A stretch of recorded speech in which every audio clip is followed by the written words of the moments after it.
reminder, if your knees feel sensitive on hard surfaces, you can open up a blanket.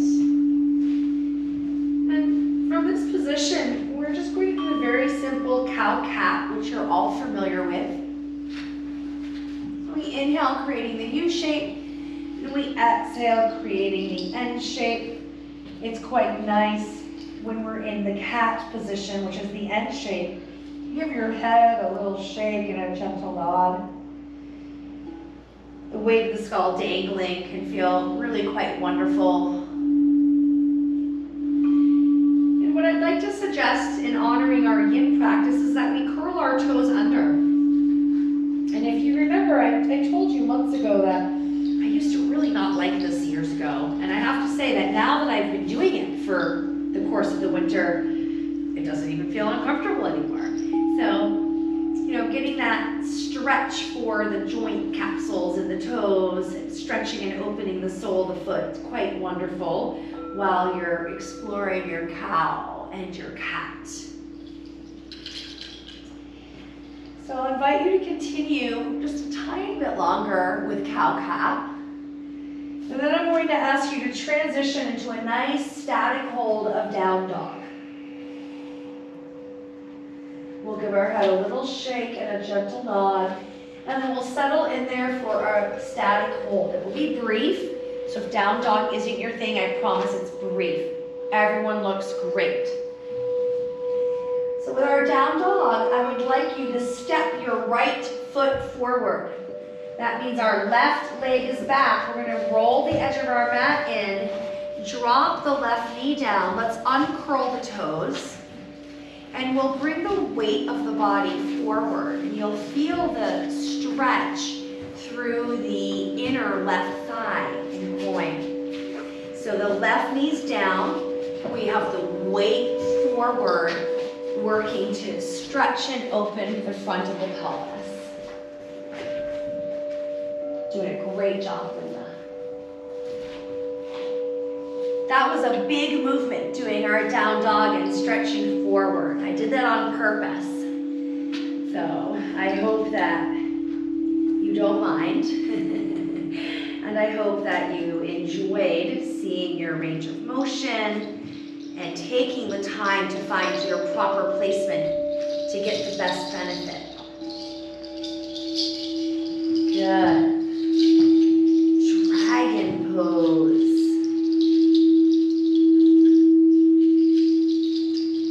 Tend to be quite tight through our hips. We sit a lot more than our bodies were actually anatomically designed for. We'll just take 5 more breaths here in dragon.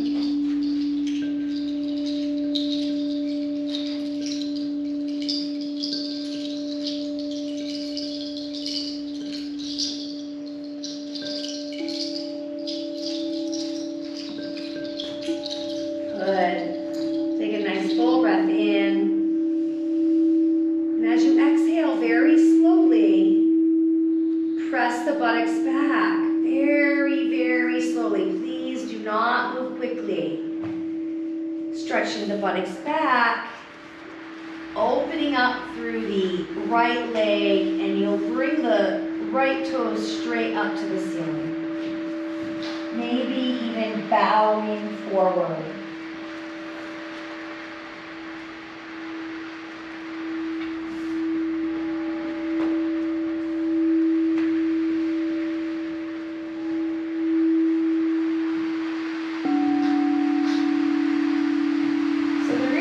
Dragon makes it into the yin practice is that it's so important for the pelvis and the hips. Because in yin, we're really not looking to do much with our muscles, but you can tell in dragon pose, you do have to use your arms, right? We're using a lot of our arm and our shoulder strength to help us find the hold.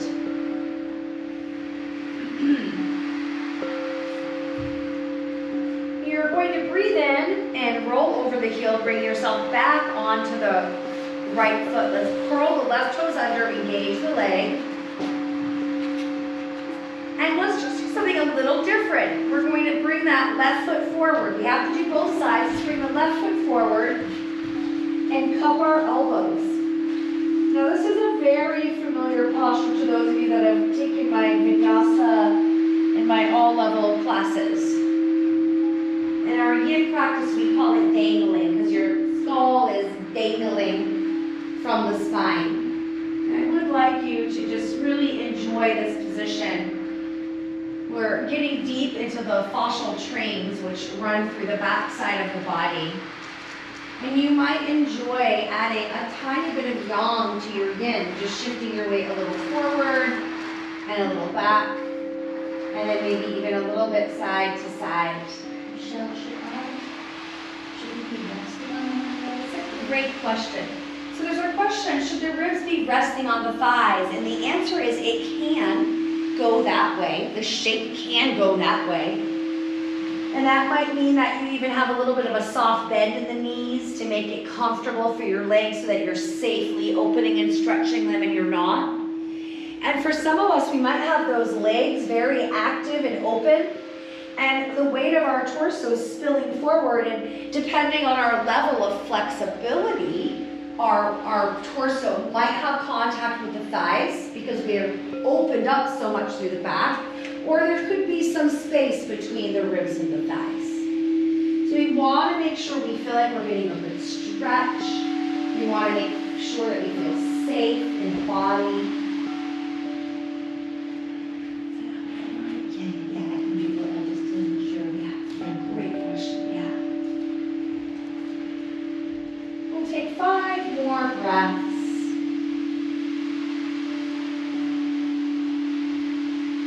Now remember, we were in dragon pose.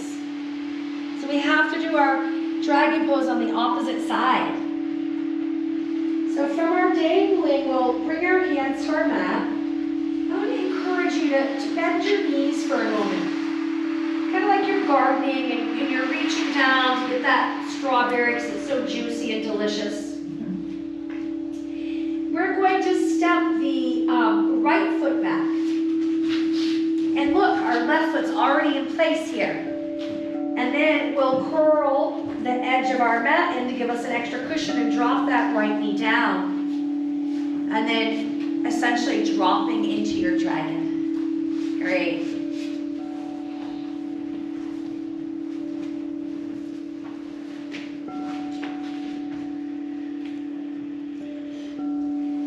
And as best as you can, just being in the zone, focused on breath in this lane. You're in your lane of understanding the sensations you're experiencing, and you're very in control of how much you're going into the sensation.